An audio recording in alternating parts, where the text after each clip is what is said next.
Saya pernah ngobrol dengan seorang teman yang berprofesi sebagai dokter. Dia bercerita betapa dak-dik-dukdernya para tenaga medis yang sekarang bekerja di rumah sakit. Mereka semua dalam kondisi tertekan, cemas, dan stres. Kenapa? Karena pasien-pasiennya, baik yang positif COVID-19 maupun PDP, jumlahnya semakin banyak dari hari ke hari. Dan mereka ada kewajiban merawat orang-orang yang jumlahnya seambrol itu di rumah sakit. Yang mana, sebelumnya pihak rumah sakit tentu tidak mengira akan ada wabah pandemi seluas ini di 2020. Sehingga peralatan perlindungan diri pun kurang, hazmat kurang, gloves kurang, surgical mask kurang, shoe cover apalagi. Googles juga kurang banget. Makanya ada yang cerita, katanya untuk menghemat hazmat yang sekali pakai itu, ada dokter yang memakainya selama 9 jam. Nggak boleh dilepas, karena sekali dilepas, harus dibuang dan diganti dengan yang baru, yang steril. Sedangkan stok sangat terbatas. Jadi dalam 9 jam itu, dokter tidak boleh makan, minum, pipis, dan BAB. Biar APD, terutama hazmat yang sudah dipakai tidak perlu dilepas dan dibuang. Sedangkan dalam sisi lain, mereka harus menahan keringat, panas, lapar, haus, dan menghadapi merawat pasien-pasien yang saya yakini pasien-pasien itu juga dilanda ketakutan dan stres yang sangat signifikan. Pasiennya stres, dokternya sudah kewalahan, ikutan stres juga. Ya akhirnya bulat di situ-situ saja. Pasiennya nggak sembuh-sembuh, dokternya juga lama-lama capek dan ikutan stres.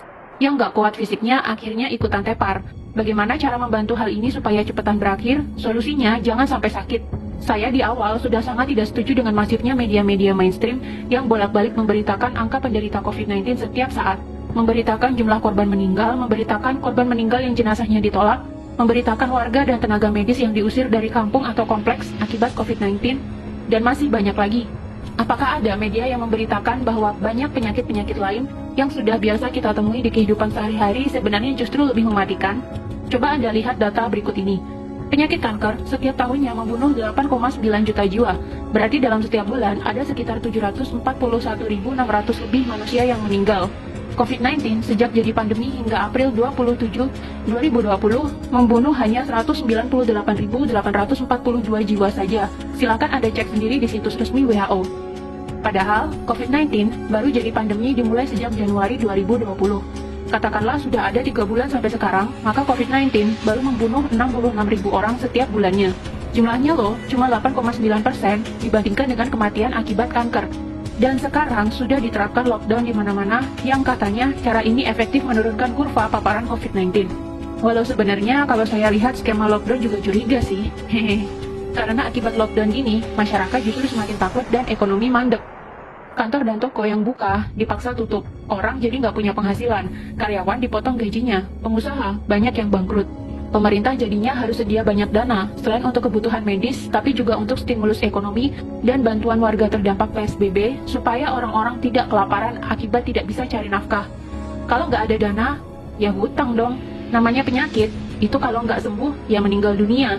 Kalau kita lihat data, yang meninggal hanya 6,9% saja dari yang terpapar. Berarti yang 93,1% kemungkinan sembuhnya tinggi. Ayo melek data, jangan mau otaknya ditakut-takutin media. Media memberitakan COVID melulu, akhirnya cuma menebarkan kekhawatiran dan ketakutan.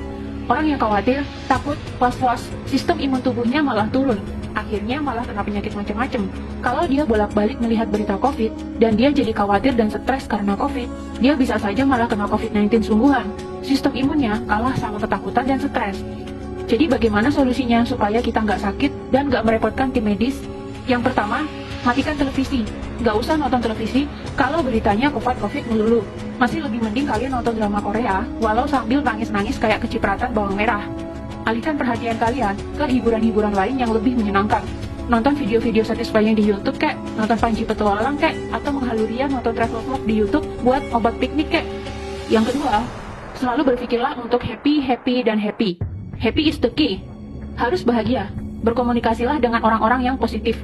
Tontonlah acara humor, bermainlah dengan kucing kesayangan, bermainlah dengan anak kalian yang masih unyu-unyu, pacaranlah dengan istri. Romantis-romantisan sama istri bisa bikin hormon kebahagiaan naik loh. Sistem imun juga ikutan naik. Yang ketiga, berpikirlah bahwa kalian selalu sehat. Jangan izinkan pikiran takut sakit sedetik pun mampir di otak.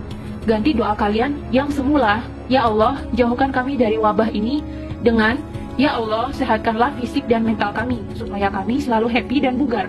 Ingat ya, kata-kata yang sering keluar dari mulut, walaupun doa sekalipun, bisa masuk pikiran bawah sadar. Walaupun ada kata tidak atau jangan di depannya, tetap itu adalah kata-kata negatif. Kata-kata negatif ya negatif. masuk ke otaknya jadi negatif. Jadinya tubuh dan lingkungannya meresponnya juga negatif. Misalkan kalian doa, "Ya Allah, jangan ada virus di rumah saya." Malah virusnya datang beneran. Beda dengan, "Ya Allah, tolong jaga rumah ini tetap bersih, sehat, dan nyaman untuk saya tinggali bareng keluarga." Maka rumah kamu akan jadi demikian. Selalu ucapkan kata-kata positif dan buang kata-kata negatif. Keempat, rutilah olahraga. Olahraga dapat memproduksi hormon kebahagiaan dan memperbaiki metabolisme tubuh. Jiwa yang happy dan metabolisme tubuh yang baik akan menghasilkan imun tubuh yang kuat. Kelima, jaga kebersihan. Sering-sering cuci tangan pakai air dan sabun, tanpa rasa khawatir.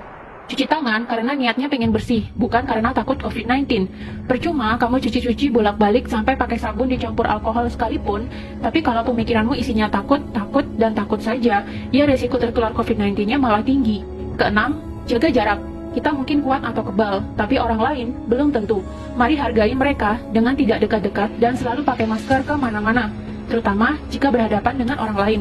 Intinya adalah bahagia, happy, sehat, pikiran tenang, di bawah slow aja. Jangan sampai kamu masuk ke rumah sakit. Sekalinya kamu masuk rumah sakit, maka kamu akan bertambah stres, karena di sana isinya juga pasien-pasien yang lebih banyak stresnya ketimbang sakitnya. Nggak usah terlalu perhatiin media. Matiin televisinya kalau beritanya nggak enak melulu. Hiburan masih banyak. Ayo melek data. Jangan mau ditakut-takutin media.